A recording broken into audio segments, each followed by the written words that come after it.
Good morning everyone. আবার একটা নতুন দিন, একটা নতুন ভ্লগ।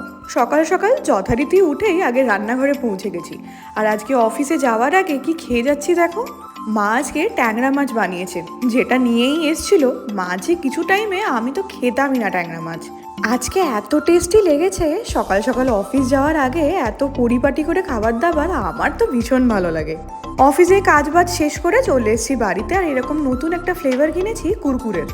আমার খুব একটা ভালো লাগেনি, কিন্তু বোনের পছন্দ হয়েছে। এরপর আমরা তিনজন মিলে চললাম হাঁটতে। এখনো সেভাবে কিন্তু ঠান্ডা জোর কদমে পড়েনি, তাই মারা ভাবছে কত আর ঠান্ডা হবে। হ্যাঁ, আমি তো ওয়েট করছি ওই এক্সট্রিম দিনগুলোর জন্য। নিচে আমরা তিনজন মিলে এসে আগে কিনলাম সবজি। এক ব্যাগ সবজি বাজার করে আমি আগে ওপরে গিয়ে রেখে এলাম, কারণ ওই ভারী ব্যাগ নিয়ে আমরা তো হাঁটাহাঁটি করতে পারবো না।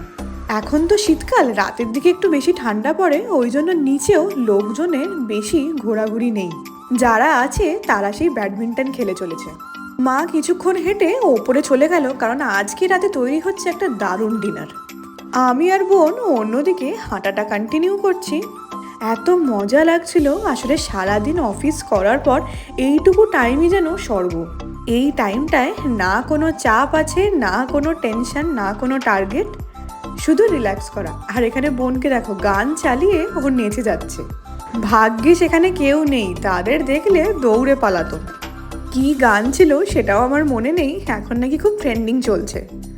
মা আর বোনের এবারে আসতে দেরি হওয়াতে মাঝে ছুটির দিন কিন্তু মাত্র দুটোই পেয়েছি। তো যাই হোক, আবার আর একটা রোববারের অপেক্ষা করছি। হাঁটাহাঁটি কমপ্লিট করে আমরা চললাম ওপরে। এবার তোমাদের বলি আজকে ডিনারে কি হচ্ছে। কড়াইশুটির কচুরি আর আলুর দম, কি দারুণ না? আর এখানে আমার বোনকে দেখো কিরকম পাগলামো করে চলেছে, ওর এক্সাইটমেন্টের শেষ নেই। অফিস থেকে ফিরে এসে সময়টা খুবই কম পাই, কিন্তু এইটুকু টাইম পুরো ইউটিলাইজ করে নিই। রোজকার রাতের আমাদের এখন এইটাই রুটিন হয়ে গেছে। আমি অফিস থেকে ফিরি, তাড়াহুড়ো করে ফ্রেশ হয়ে নিচে চলে যাই হাঁটতে।